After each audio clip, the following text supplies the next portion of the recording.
Calhoun County prosecutors say they've reached plea deals in the hazing case at Jacksonville State University. Summer is finally here and children are getting their first chance to take a dip in the pool. Jennifer Dix from the Birmingham Y gives us a little information on the safety tips that are needed to keep your children safe. A locksmith should have a valid state license, and you should ask to see that picture ID. For example, in Alabama, locksmiths have to be fingerprinted and undergo a background check. New at noon, a tragic story from Holly Pond, where a baby girl was killed in a car accident the night before her first birthday. Sophia Johnson was killed, her mother Jasmine was injured, and the cause of the accident is still under investigation. Flashing, giggling, and lifeguard whistles, all sounds of summer fun in the air, but the danger of drowning still lingers. Summer is finally here and children are getting their first chance to take a dip in the pool. Jennifer Dix from the Birmingham Y gives us a little information on the safety tips that are needed to keep your children safe.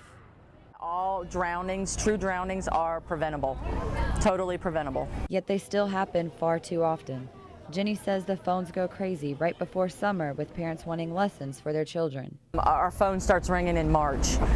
When is the parent-child class? And the parent-child class starts at 6 months. So we get phone calls all the time starting in March. When we're going to have that class, when is it going to be, what times, and things like that. The goal is to get kids to reach the side of the pool by the time they are 2 years old so they don't drown. Parents need to be reminded that flotation devices are only safe if they are Coast Guard approved. We had a little bit of a rough start, but the night ended well. Emily Mims is getting swimming lessons for her 2-year-old son before they take a trip to the beach. You can just look away for just a second and they could be in the water, so I do think it's really important. The Birmingham Y has many different payment options and will work with any family to make sure they get what they need, even lessons for free if necessary. You wake up in a hurry to get out the door. Then there's a problem. You've forgotten your keys. Your first instinct is to find help. There are hundreds of locksmiths to choose from online. With some help of coworkers, we started dialing. The majority of the businesses we contacted were fax machines, disconnected, or wrong numbers. While waiting for the crews to arrive, we set up 3 different cameras. One across the street, one inside the house, and one near the front steps. What would you use to get in? Our photojournalist Vincent Parker played the role as the locked-out homeowner. A person calls from a Kansas number saying he's with 24/7 Locksmith and he's on the way. I'll be there in about 25 minutes. Get ready on the traffic, okay? On the phone, we were waived the $15 internet special fee.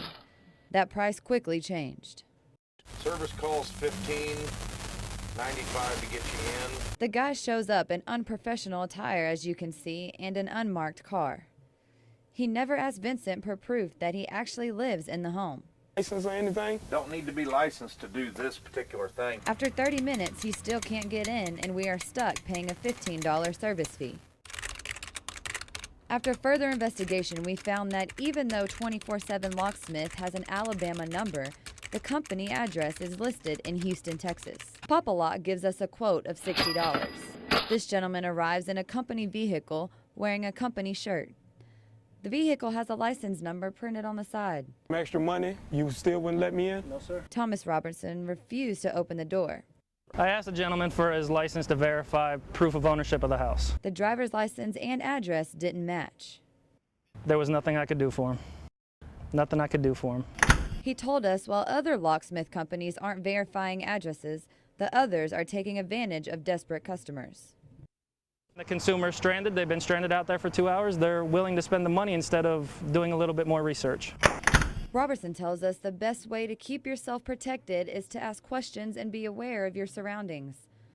They should be looking for an Alabama license number, which is located on the vehicle somewhere, and they should also look for a state identification. As for the different prices, there wouldn't be any price to go up unless there was an additional lock.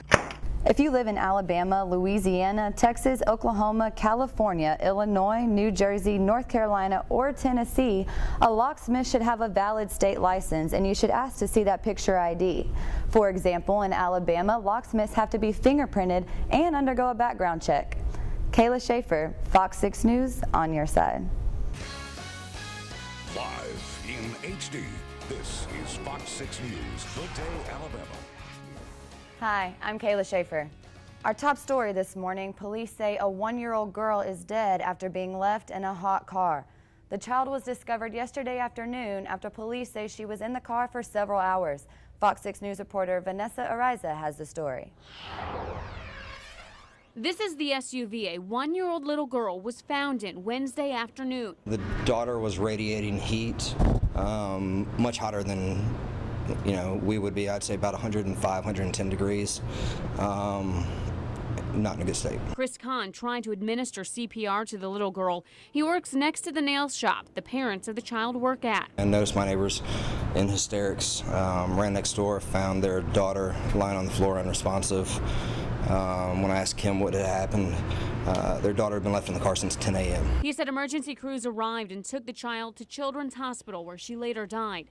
Sergeant Andrew Didcott with Homewood Police said this is the first death involving a child in a vehicle this year. Remind parents to check their back seat before they exit their car and think twice when they drop a child off or pick a child up, or to remember where the child is. It's sad. There's nothing you can say about it. It's, it shouldn't happen. At this point, Homewood Police haven't released information on whether the mother will face any charges related to her daughter's death. Covering Greene County, divers find the body of a missing boater. Greene County investigators say 2 boaters were fishing Tuesday afternoon near the Lock 7 dams just south of Utah. The boat they were in got sucked under the dam. One of the boaters was able to escape, but the second one died in the accident. He is identified as 41-year-old Christopher Everett of Moundville. Meanwhile, the town of Moundville is mourning the loss of a teenager. 14-year-old Jamal Harris drowned Tuesday while swimming with friends. It happened Tuesday in the Black Warrior River near Moundville Archaeological Park. One of Harris's friends, Jamal Head, spoke exclusively to Fox 6 News. Head says Harris dove off of a steep embankment into the river, but he never came back up.